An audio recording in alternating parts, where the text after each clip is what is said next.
A paz do Senhor para os irmãos. É uma alegria poder estar com os irmãos mais uma vez, e desta feita com a responsabilidade de ministrar uma palavra para a ceia. Louvamos a Deus por esse momento festivo, onde o Senhor nos concede a todos nós para participarmos desse momento ímpar na vida do cristão. É um momento solene, é um momento de festa, é um momento onde nós fazemos a memória do sacrifício de nosso Senhor e Salvador Jesus Cristo ali na cruz do Calvário. É de suma importância todos nós pudermos participar desse memorial concernente à morte de Cristo, por ser uma ordenança do nosso Senhor Jesus. A Bíblia, ela tem exemplos muito vívidos da história da ceia do Senhor, que fora estabelecida pelo Senhor Jesus. A ceia do Senhor, ela é descrita nos evangelhos, onde os evangelistas registraram tanto Marcos, como Lucas, como João, e também Paulo escrevendo aos primeiros Coríntios a respeito da ceia.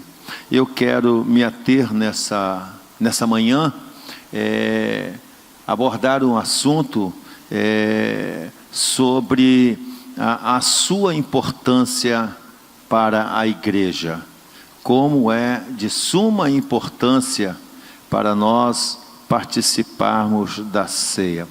Ela foi registrada em todos esses evangelhos, mas eu quero ler no livro de 1 Coríntios, no capítulo de número 11, uma leitura praticamente quase que oficial para a ceia do Senhor. Eu quero ler no capítulo 11 de 1 Coríntios. Eu vou ler alguns versículos que está registrado no versículo 23, 24, 25 e 26, até o versículo de número 27. Diz assim: porque eu recebi do Senhor o que também vos ensinei, que o Senhor Jesus, na noite que ele foi traído, ele tomou o pão, e tendo dado graça, o partiu e disse: tomai, comei, isto é meu corpo que é partido por vós. Fazei isto todas as vezes em memória de mim. Semelhantemente, também, depois de ceiar, tomou o cálice, dizendo: esse cálice é o novo testamento do meu sangue. Fazei isso todas as vezes que beberdes em memória de mim. E o versículo 26 diz assim: porque todas as vezes que comerdes este pão, anunciai a morte, todas as vezes que comerdes este pão e beberdes este cálice, anunciai a morte do Senhor até que venha. Há uma promessa do Senhor Jesus Cristo que Paulo registrou. Nos diz o versículo 23, que ele diz assim: o que eu recebi do Senhor, e que também vos ensinei. Paulo, quando usa essa expressão, ele não fez um acompanhamento dos evangélicos, porque se formos olhar direitinho, o primeiro livro do Novo Testamento foi o livro de Coríntios. Então ele não teve um acesso, primeiro porque Paulo ele era um arqui-inimigo da igreja naquela época. Ele perseguia a igreja do Senhor. Então por esse motivo, o primeiro livro era escrito em Coríntios. E consequentemente, após esse livro, os demais livros foram escritos dos evangelhos mais na frente. Mas aí demonstra de que Paulo recebeu de fato do Senhor.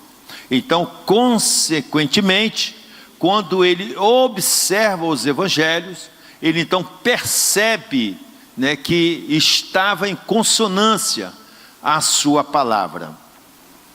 Paulo vivia numa época muito difícil, porque ele era um arqui-inimigo, ele não gostava da igreja, ele era ortodoxo, ele praticava o judaísmo, e ele tinha no seu coração, como o judaísmo daquela época mosaica, perseguia aquele movimento cristão, que eles não aceitaram a Jesus a princípio, o sacrifício de Jesus. Mas aí Paulo, ao se converter, então recebeu do Senhor.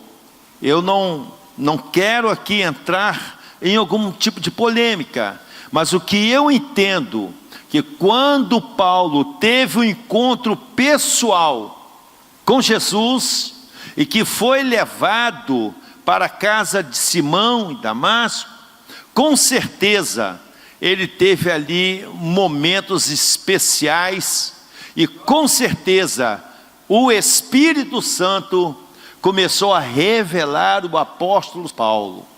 Alguns, em outras linhas, costumam dizer que Paulo, ele teve até o terceiro céu, e lá então ele ouviu algumas palavras inefáveis, que não era lícito ao homem ouvir.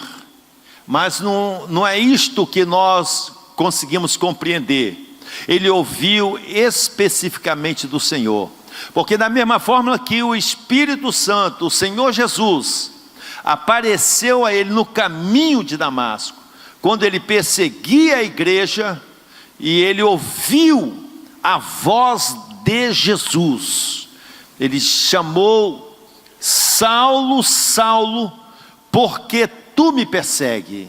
E ele então pergunta: mas quem és tu, Senhor? Aí Jesus se revela: eu sou Jesus, eu sou Jesus a quem tu persegue. E no mesmo instante, Paulo cai em uma cegueira, e naquela cegueira ele é conduzido para a casa de um servo de Deus. E quando chega lá, ele então começa a jejuar, começa a orar e começa a receber revelações divinas.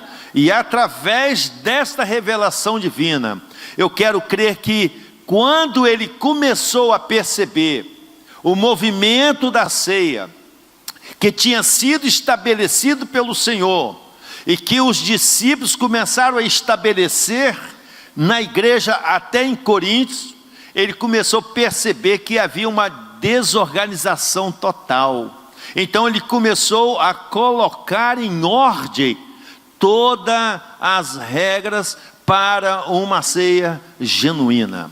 A ceia, irmãos, é uma convicção de que você faz parte desse grupo de cristão que deseja, que colocou a sua fé genuína em servir ao Senhor nosso Deus, assumindo o compromisso publicamente de aceitar Jesus como Salvador, e se propôs a descer as águas batismais como um ato público, dizendo: eu não pertenço mais a este mundo, eu agora pertenço ao reino de Deus. É um batismo que você diz publicamente: eu agora sou um servo do Senhor Jesus.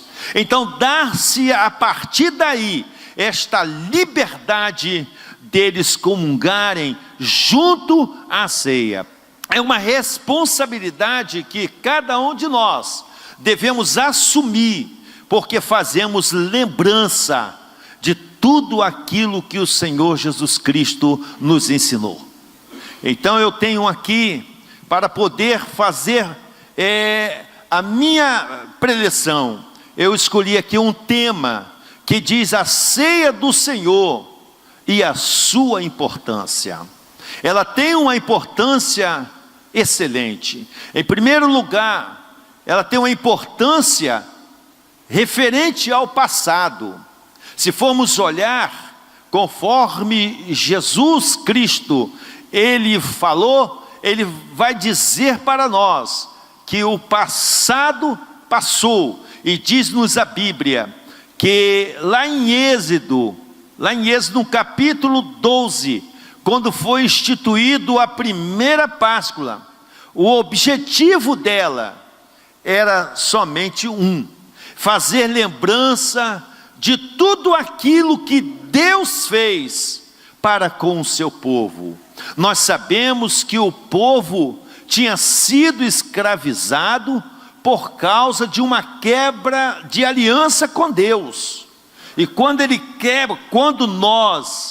o povo quebra uma aliança com Deus, ele então passa a passar por problemas, por dificuldade, por intempéries da vida, por angústia, a falta de fé. Aí o povo é conduzido para a idolatria, para a feitiçaria, para as coisas que são abomináveis a Deus. Então a recomendação era que na instituição da Páscoa, Deus então estabeleceu algumas regras, alguns princípios que deveria de ser cumprido. Exemplo lá no livro de Êxodo, diz assim no capítulo 12, se não falha a memória, até o versículo 13, eu registrei assim: aquele sangue que vos será por sinal na vossa casa em que estiverdes, vendo eu o sangue, eu passarei por cima de vós, e não haverá entre vós pragas, mortandade. Quando eu feri a terra do Egito, então esse dia será por memorial, e celebrá-lo-ei por festa ao Senhor. A ceia, ela é uma festa porque vai nos levar a lembrar do nosso passado. Assim como o povo de Israel vivia uma escravidão por causa de Jacó, aquela fome que apareceu. José foi vendido para o Egito. Chegando no Egito, ele foi abençoadíssimo, e depois que ele soube que sua família estava passando por privação, conduziu a sua família para o Egito.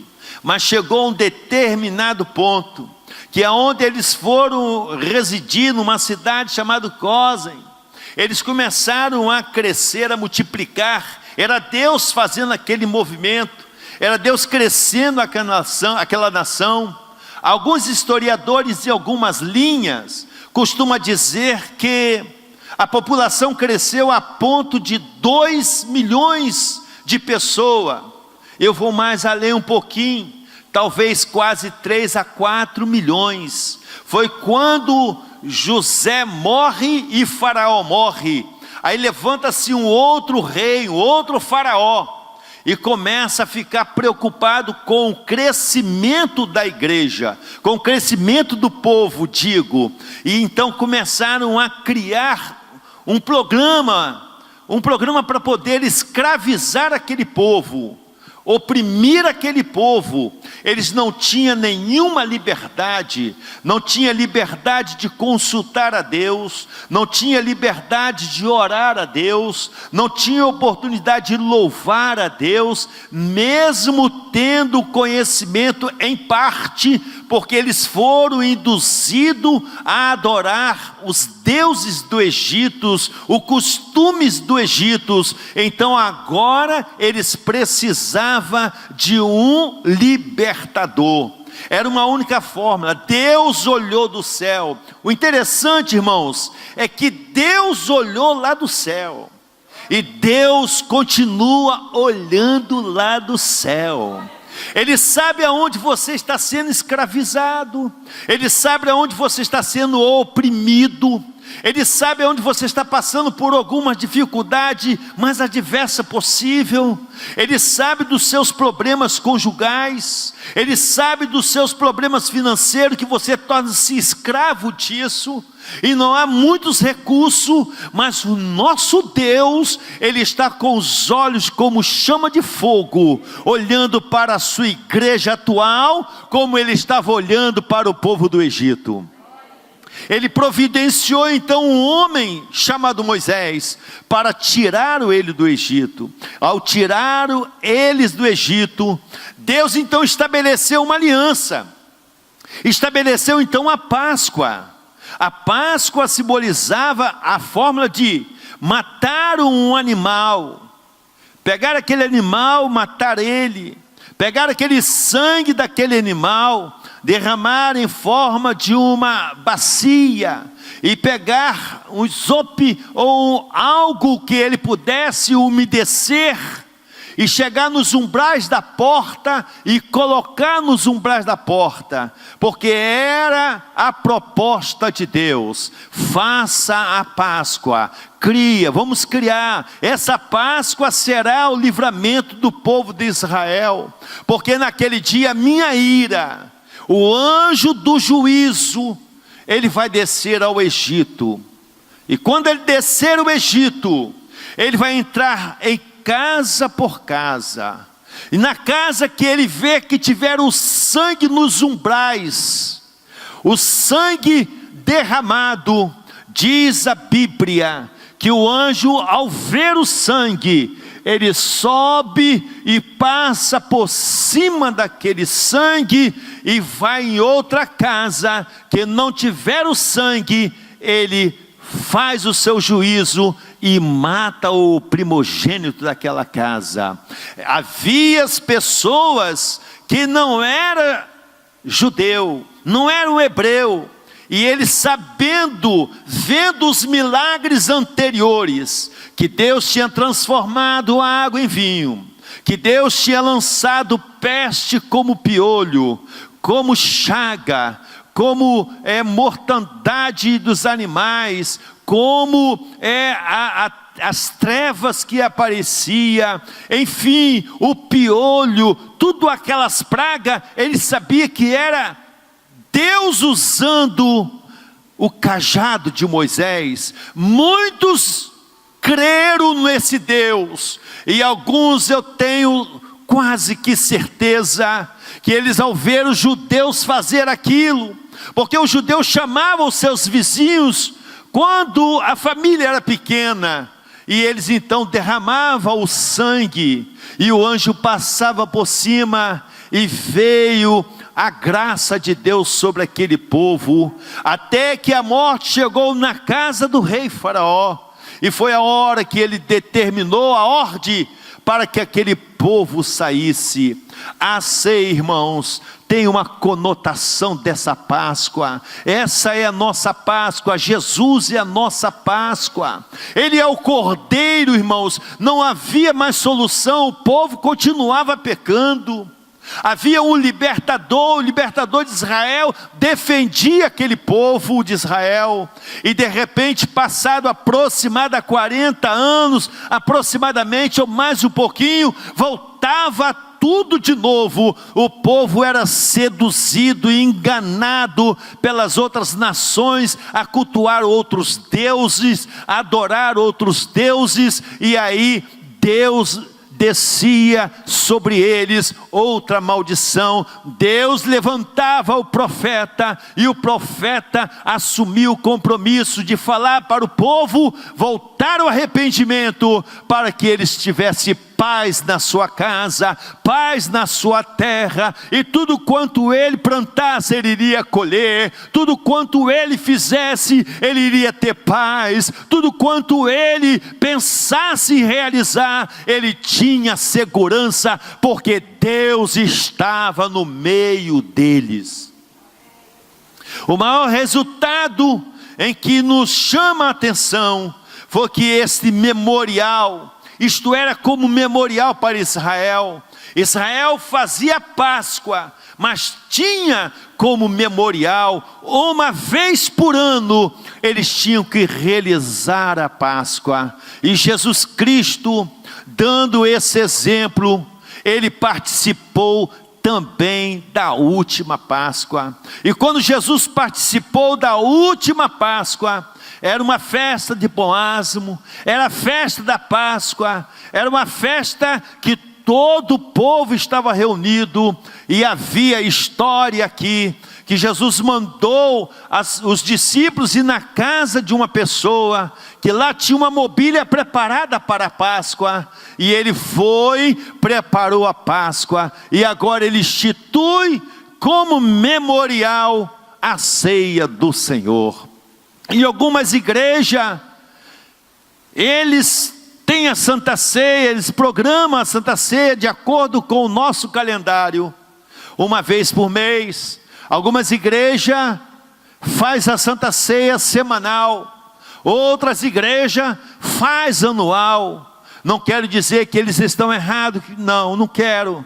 Eu quero dizer que nós aqui, de acordo com o nosso calendário, com a melhor comodidade de toda a programação da igreja, foi estabelecido o terceiro domingo. E o terceiro domingo, irmãos, é um terceiro domingo que deve ser um domingo festivo. É o domingo que o cristão deve procurar vir para participar, ter comunhão com o Senhor. É um memorial da morte de Jesus Cristo no Calvário. A morte de Jesus no Calvário foi eterna, foi para redimir do pecado e de toda condenação eterna. É através da ceia do Senhor que vemos a morte de Cristo em nossa maior motivação para não vivermos e nem cairmos no pecado. Resistir o pecado e ele vai fugir de vós. E algumas traduções diz que você deve resistir o diabo e ele fugirá de vós. Mas em outra tradução diz que contra a prostituição você deve fugir dela. Então o crente não pode tomar a ceia em autodisciplina. Eu hoje estou fazendo greve, não vou tomar ceia na igreja, eu tomo outro dia. Você está cometendo um erro diante do Senhor. A ceia, irmãos, é um ritual obrigatório para todos nós os cristãos. Você pode participar hoje aqui, pode participar em Nova Almeida, pode participar lá em Santa Maria de Jetibá, você pode participar cada domingo numa, não tem importância, porque Jesus disse: tomai e bebei em memória de mim todas as vezes que comerdes esse pão e beber esse cálice, anunciai a morte dele até que ele venha. Então a ceia tem a sua importância no passado, ela tem importância também no presente. No presente, a ceia é um ato de comunhão com Cristo Jesus. É um ato, irmãos, do presente, é o maior benefício que nos proporciona a ceia do Senhor, é a comunhão com os irmãos, um com os outros. O salmista Davi, ele disse no Salmo 133, ele disse essas palavras, que ela é muito linda, vale a pena. Talvez você não dá tanta importância, porque você só leu o primeiro versículo, que diz assim: ó, quão bom e quão suave é que os irmãos vivam em união. Ele é como um óleo precioso sobre a cabeça, que desce a barba de Arão, e que desce a orla dos seus vestidos, como o orvalho de Hermon, que desce sobre o monte de Sião, porque ali o Senhor ordena a bênção e a vida para sempre. É ali que o Senhor ordena a bênção, é a união. Quando você participa da ceia, no presente, você quer dizer: eu tenho comunhão. Eu tenho comunhão com meu irmão.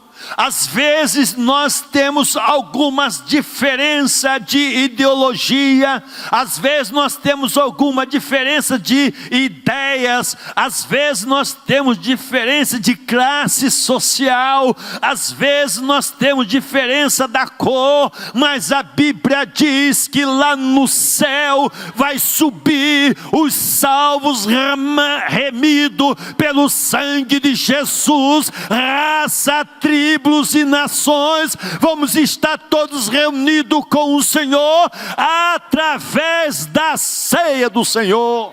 Não se pode se disciplinar.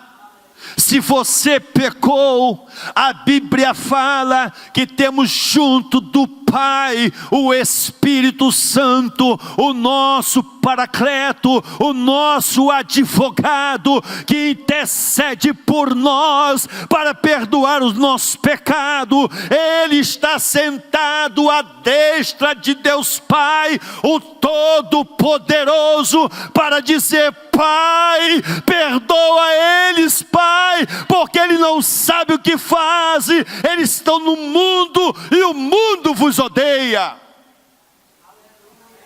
Precisamos nos conscientizar disso, que precisamos abster-se da aparência do mal. Se eu não tenho uma comunhão com meu irmão, a Bíblia diz que se eu não amo meu irmão, eu sou um homicida. E a Bíblia fala que o homicida não tem parte no reino dos céus. Mas se você nessa manhã, você olhar para o irmão que tem qualquer coisa, você não se agradou da palavra, ele te ofendeu, você está triste com ele, queridos, aproveita no momento em que você estiver em grupo, olha para o irmão e tenha coragem de dizer: me perdoa, meu irmão, eu quero entrar no céu com você, eu quero estar com Cristo com você, eu preciso estar com Jesus com você, eu quero estar na eternidade. Isto é o memorial de Cristo Jesus. Em segundo lugar, a sua importância no presente. Essa importância no presente, como estou falando, ela precisa, irmãos, ter a convicção de que eu amo, de que eu estou levando a sério a comunhão, que eu estou levando a sério a ceia do Senhor. É um momento, irmãos, que o Espírito Santo, ele se faz presente no nosso meio. O Espírito Santo se faz presente no meio da igreja. Não se preocupe, não acha que o Espírito Santo não está aqui. Nós vivemos pela fé que eu creio, é pela fé que eu tenho certeza, é pela fé que eu sei. O Espírito Santo está do seu lado, o Espírito Santo está do seu lado. Irmãos, reverência é no pão, é no corpo do Senhor Jesus Cristo. Não é, irmãos, uma transubstanciação do pão, é o símbolo, mas você tem que ter aquele carinho, aquele temor, aquela reverência de quando Jesus partiu o pão, ele disse assim: tomai e comei, que isto é meu corpo que é partido por vós. Alguns acham, não, isso aqui é um pão. Pare com isso, mude isso da sua ideia. O pão simboliza o corpo de Jesus. Lembra lá da ceia que o Senhor deu aos seus discípulos? Ele pegou o pão e deu aos seus discípulos. Foi aquele no presente. Aqui no presente nós precisamos ter consciência que porventura o cálice da bênção que abençoamos não é a comunhão do sangue de Cristo, e o pão que partimos não é porventura a comunhão do corpo de Cristo, porque nós, sendo muitos, somos um só pão e um só corpo, porque todos participamos do mesmo corpo. É hora, irmãos, de nós fazermos uma introspectiva. É hora de nós fazermos um autoexame, porque a Bíblia diz que há muitos, por causa de alguns erros, ele come para a sua própria condenação. Mas quem não erra entre nós? Nós todos erramos porque somos carne, mas dentro de nós existe o Espírito que domina a nossa carne, que domina o nosso impulso, que domina o nosso eu, pelo poder do nome do Senhor Jesus Cristo. Em terceiro, a importância no futuro. A igreja do Senhor, quando ela se reúne para participar da ceia do Senhor, precisa se conscientizar que isto aqui é um momento solene, é um momento que anuncia a morte do Senhor. Diz-nos a Bíblia Sagrada, no livro de 1 Coríntios, capítulo de número 11, diz-nos assim: porque todas as vezes que comerdes este pão e beber este cálice, anunciai a morte em que ele venha. Anunciai a morte do Senhor até que ele venha. Jesus vem. Vocês entenderam? Jesus vem. Jesus vem. Jesus vem. Quase que não se prega nas igrejas atuais. Eu tenho ido em diversas igrejas, em diversos congressos e convenções. Dificilmente nós ouvimos a pregação de que Jesus vem nas nuvens buscar a sua igreja. Quase que nós estamos ouvindo constantemente em algumas igrejas neopentecostais de que a prosperidade é o fundamental para viver neste mundo. Eu não vejo por este ângulo. Algumas pessoas dizem: eu comprei um carro porque eu paguei um preço. Você pagou preço coisa nenhuma. O preço quem pagou foi Jesus no Calvário para te dar vitória. Oh, foi Jesus que pagou o preço para você ter saúde. Foi Jesus que pagou o preço para você ter um emprego. Foi Jesus que pagou o preço na cruz do Calvário e derramou o seu sangue para você ter seu emprego. Foi Jesus que morreu na cruz do Calvário, derramou o seu sangue, Ele pagou o preço para você ter uma família amada. Foi Jesus que pagou o preço para ter a sua vida espiritual cheia do Espírito Santo.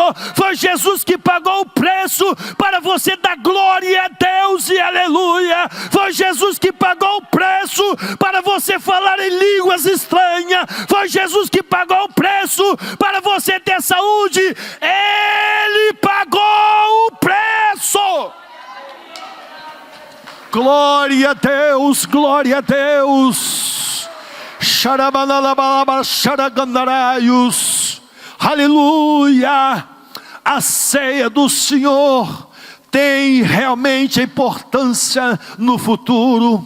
A ceia do Senhor, quando você pega a ceia do Senhor, quando você pega o pão, quando você pega o cálice, você está anunciando, você está dizendo que Jesus está voltando. Você está anunciando a eminente volta de Jesus. Eu não sei se Ele vem agora, eu não sei se Ele vem depois, eu não sei se Ele vem na hora do almoço, eu não sei se Ele vem à tarde, eu não sei se Ele vem amanhã. Não me interessa a hora que Ele virá. Eu quero estar preparado para subir com Jesus. Se você tem essa certeza, dê uma salva de palmas para Jesus. Ele vem, Ele vem, Ele vem.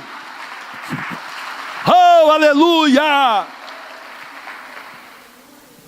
O evangelista Marcos, ele diz o seguinte: olha a garantia.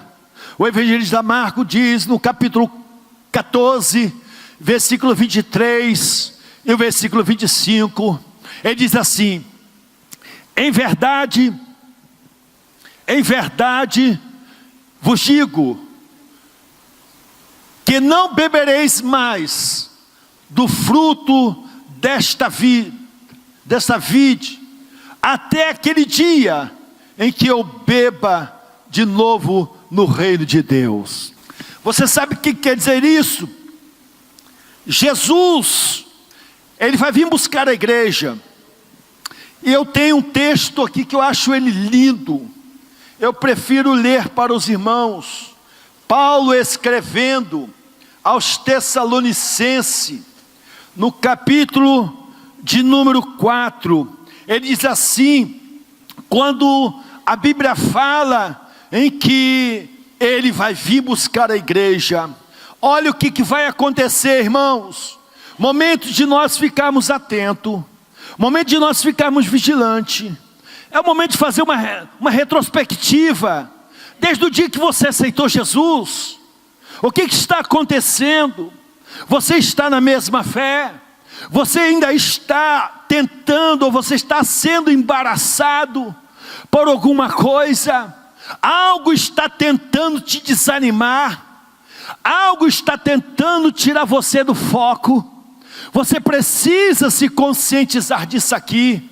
E isto aqui é para nós, isso aqui é para você, isso aqui é para você, irmã, isso aqui é para você, irmão, isso aqui é para nós, obreiros, isso aqui é para você que está aqui nessa hora. Diz assim a palavra. Finalmente Paulo disse isso aqui porque ele percebeu que a igreja estava passando, a igreja tessalônica estava passando um momento de muita tristeza. Havia um constrangimento muito grande. Eles estavam quase que preocupados, porque havia uma perseguição muito grande aos tessalônicos, em que matava-se alguns cristãos. Irmãos, você já pensou? Você está lá no grupo, irmãos, na sua casa, e de repente chegar uma pessoa maligna, uma pessoa que não tem nada com Cristo, e chegar proporcionar uma matança, irmãos. Imagina o que a igreja passava para nós estarmos aqui hoje. Estamos nós aqui hoje com liberdade. Às vezes estão aqui por vir. Eu não vou tomar ceia. Não é isso, irmãos. Isso é obrigação, isso é dever de todos os crentes. A ceia do Senhor, irmãos, anuncia a morte do Senhor. A ceia do Senhor é um antigozo, é um deleite antecipado do reino futuro de Deus. Paulo, quando escreve aqui, eu vou ler: finalmente, irmãos, eu vos rogo, vos exorto no Senhor Jesus Cristo, que assim como receber de nós, desculpe, irmão, é outro versículo, li errado, é o versículo 13, não quero, porém, irmãos, que não sejais ignorantes acerca daqueles que dormem, para que não vos entristeça como os demais, mas como os demais, que não têm nenhuma esperança. Porque se cremos que Jesus Cristo morreu, assim também aos que em Jesus dormem, Deus tornará a trazer.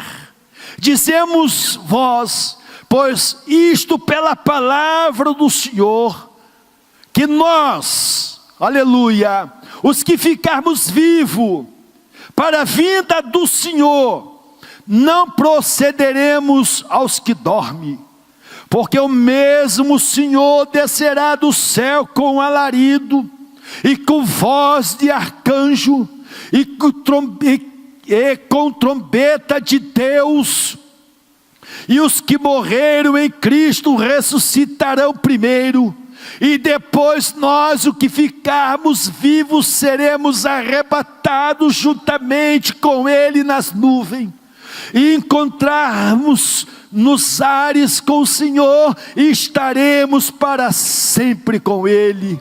O que me chama a atenção é que nós temos uma linha teológica, uma linha de pensamento, posso dizer assim, que as pessoas que estão morrendo, Jesus está voltando para ele.